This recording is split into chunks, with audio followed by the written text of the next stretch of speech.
Hey guys, so that is my switch installed. That is all the cables tidied up, which leaves all this down here. Now let me just put a bit of light on that for you. So basically I have my three little dinghies here. Right, where is, hang on a minute, what have I done here? Because I should have organised that. So I have, that goes to the back out there. One then should go to the back side, and there, and then this one, and then where is it? Oh, there we go. And then this little fella, which is a little 1 meter, gets you charging while you're there. Tuck them away there for a minute. So one of the things, I don't know if you can get them right, but obviously they put a USB port in there for your car, right? If that goes to all your entertainment system and all that. But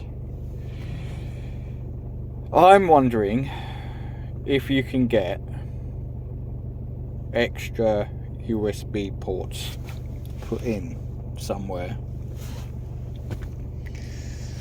That would be quite handy, even in the door handles. Do you know what I mean? Like, so I'm sitting there, right?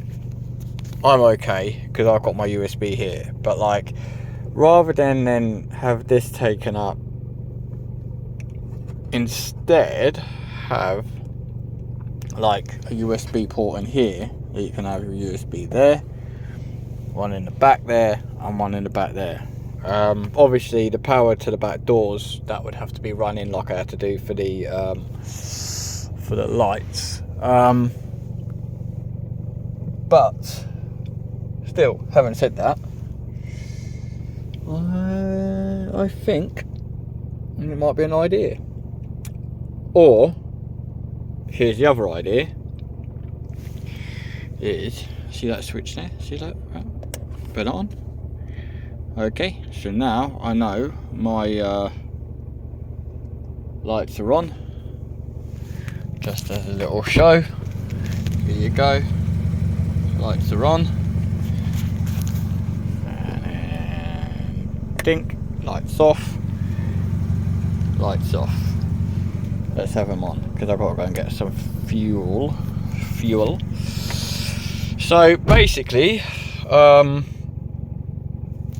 yeah, that's kind of resolved that issue of having cables everywhere, camera in here, and I mean the camera's up there working away, lovely.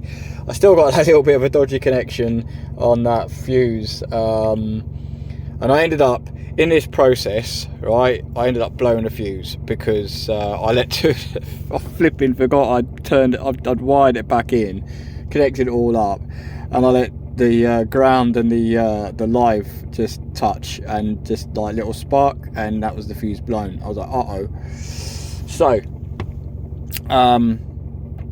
what that did do is like let me know that my fuse box works. So when a fuse blows, a light comes on, tells you that fuse has blown. So I was like, superb. So at least I know that works. Anyway, just show you what I mean. It's got these little red lights on there, if you can see any of that. Let me just try and get, there you go. Right, so those little red LED bulbs, they light up when a fuse blows. So I took the blown fuse out and I just replaced it one with the other. I did have three in there because I was going to put 3 switches in, like for one thing or the other. I ended up not having to put 3 switches in, so I've just got a little dingy ding one there, which is actually all right. So the only other thing I've got to do is sort these out tomorrow, and also just sort that out there so that sits lower than what it is.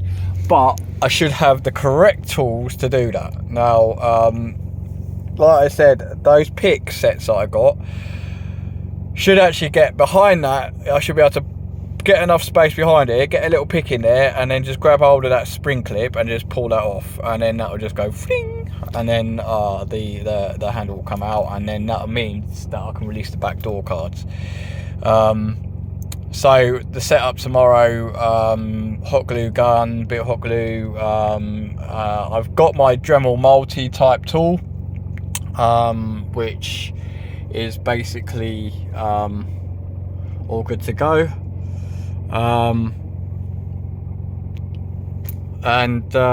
Yeah, I think all being kind of like where I need it to be, that should hopefully get me out of hot water. Right, I ain't got a lot of fuel, of a quarter of a tank, so I'm going to go and fill up now, and then I shall get something to eat.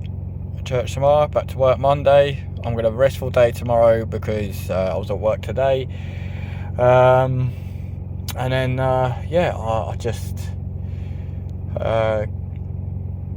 get those couple of little bits done, get those little bits finished off. That'll finish that part off. What have I got? Like, I think that's like, as far as kind of electronics and all that goes, that's kind of like how that's going. Everything's all nice and good, so I'm pleased with that job. As you can see down there, a couple of little scratches and everything else like that in there, but I'm not really too fussed about that.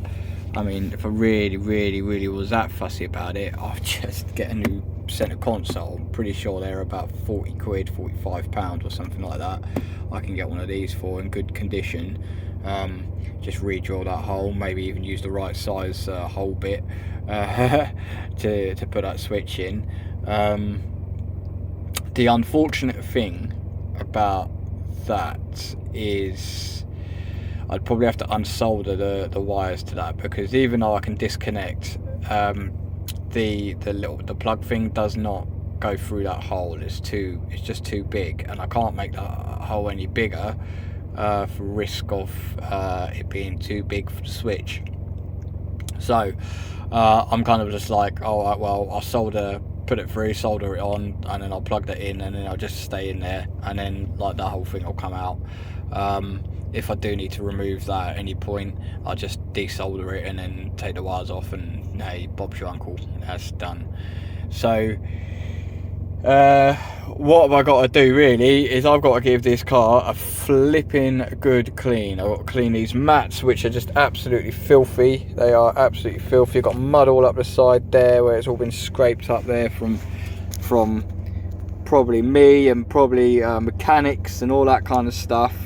And I've got to get this car in for its MOT, so I've got to do that in the next week or so. But yeah, basically I should be there with everything really. As far as the service and everything goes, shouldn't think it needed a service because it's just had a flipping thing. It's just had the engine rebuilt and all that. But yeah, it's like good. So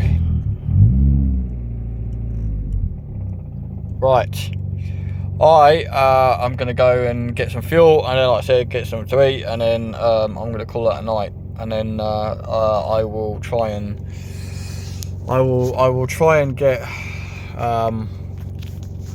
another video kind of done sort of later on, just to go through a few bits and pieces, see how it's all looking, what's been done, what's got left to do, all that kind of stuff, just to go through everything that I've had to go through, and probably take you guys through a little bit of some of the installation process, some of the bits that I didn't video, just so you kind of like can see for future reference. If you come to do bits in your cars, most cars are kind of the same in regards of routing cables in, stuff like that, especially the older generation cars.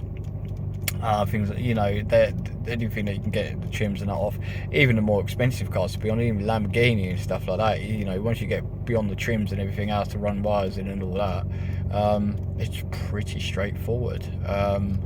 You know, not talking about the engineering that goes into the engine builds and stuff like that, but generally it's the same process car to car. So yeah, if you can do it with something like this, next time you look at something and you can disregard the expense of it, and then you just look at the job that needs to be done. A job is just a job. It should just basically be transferred from one model to another. There will be slight differences, obviously, but not major differences. And you know, you'll be interested in what you find out. So yeah, that's me. I'll catch you tomorrow at some point when I get these doors all sorted out and done and dusted. All right, and then I'll show you what I mean. What I had 2 skins to do. So yeah, brilliant. Okay, see you then.